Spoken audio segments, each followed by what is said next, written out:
Hello everyone, welcome back to my channel. In today's lecture, we are going to discuss advantages of internal audit. देखो previous lecture में हमने discuss किया था कि internal audit होता क्या है, उसके ऑब्जेक्टिव्स क्या है.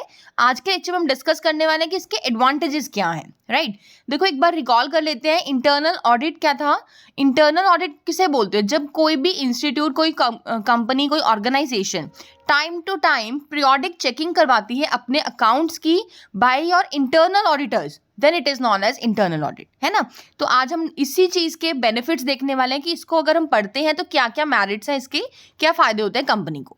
ठीक है, चलिए. First one is internal audit defines the policies and procedures of an enterprise and ensures that the same adhered to in the day-to-day functioning of the enterprise.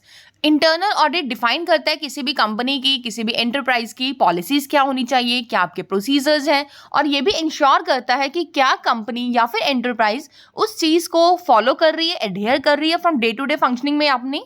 ठीक है. It draws the management's attention to the discrepancies, if any, in the defined policies and procedures. अगर किसी भी type की discrepancy है, कोई कमी दिख रही है, तो किसके अंदर कमी? प्रोसीजर्स एंड पॉलिसीज में. तो ये उस मैनेजमेंट की अटेंशन भी क्रिएट करता है टुवर्ड्स द डिस्क्रिपेंसीज, अगर कोई भी जनरेट हो रही है तो.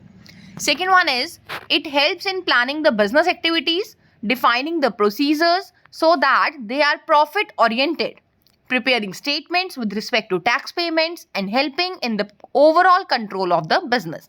ये आपको हेल्प करता है अपने बिजनेस एक्टिविटीज़ को प्लान करने में. आपके जितने भी प्रोसीजर्स हैं आप उन्हें डिफाइन करते हैं इसकी हेल्प से, सो दैट आप प्रॉफिट ओरिएंटेड बन पाते हो, है ना. अपने जो भी आपके टैक्स स्टेटमेंट्स होती हैं, टैक्स पेमेंट्स जो आप करते हो, उसकी जितने भी स्टेटमेंट्स होते हैं उसे प्रिपेयर करने में हेल्प करता है. और जो ओवरऑल कंट्रोल होता है ना आपके बिजनेस का, उसमें भी इसका बहुत बड़ा रोल होता है. देखो इंटरनल ऑडिट है क्या?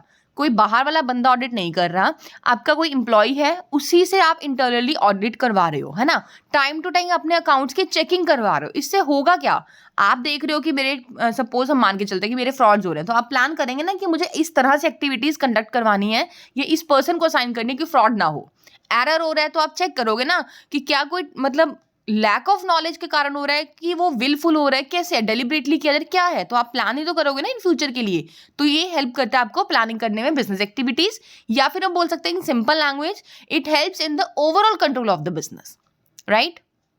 Now third benefit is because of there being a continuous checking, the prospects of any fraud or error in the books of accounts is substantially reduced. आप टाइम टू टाइम चेकिंग करते जा रहे हो, continuous basis पर आप checking कर रहे हो, है ना. तो जो आपके फ्रॉड्स और एरर होने के चांसेस होते हैं ना, वो बहुत ही ज़्यादा कम हो जाते हैं. Fourth one is internal audit helps in the erosion of capital because the internal audit department keeps a constant watch on the factors that lead to the capital erosion. ऐसे फैक्टर्स जो कि कैपिटल इरोजन की तरफ को lead करते हैं, इनके ऊपर जो इंटरनल ऑडिट डिपार्टमेंट है उनके ऊपर कांस्टेंट वॉच रखता है. तो कहीं ना कहीं ये इरोजन ऑफ कैपिटल होने से भी बचाता है आपकी कंपनी को. Next one is internal audit makes the internal control of an organization easier and more effective. Of course, देखो internal audit करने से हो क्या रहा है?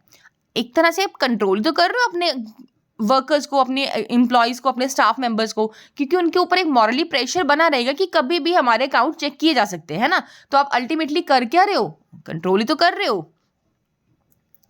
Next one is it provides the necessary and useful data to standardize the functions of the organization's employees by underlining such functions and make suggestions from time to time so that the performance of the employees improve. आप क्या करते हैं? अब देखो आपने internal audit कर दिया. अब इंटरनल ऑडिट करने से आपको ये पता चलता है कि ये पर्सन रेगुलर बेसिस पे, कंटिन्यूस बेसिस पे फ्रॉड्स करता आ रहा है ना. तो इट मीन्स आप उस पर्टिकुलर पर्सन की जो भी उनकी इंफॉर्मेशन है वो आप बता रहे हो, सो दैट आप फ्यूचर में स्टैंडर्डाइज कर सको फंक्शंस, है ना. तो इससे होगा क्या? एक तो आप डेटा प्रोवाइड करते हो, जो डेटा आप प्रोवाइड कर रहे हो वो हेल्प करता है आपको कि आप फ्यूचर में सजेशंस दे पाओ टाइम टू टाइम, ताकि उस पर्टिकुलर एम्प्लॉय की परफॉर्मेंस को इंप्रूव किया जा सके. ठीक है, तो बहुत ही छोटा सा टॉपिक था आपका. 6 एडवांटेजेस हमने डिस्कस किया है इंटरनल ऑडिट की. I hope you like this video. Thanks and have a wonderful day.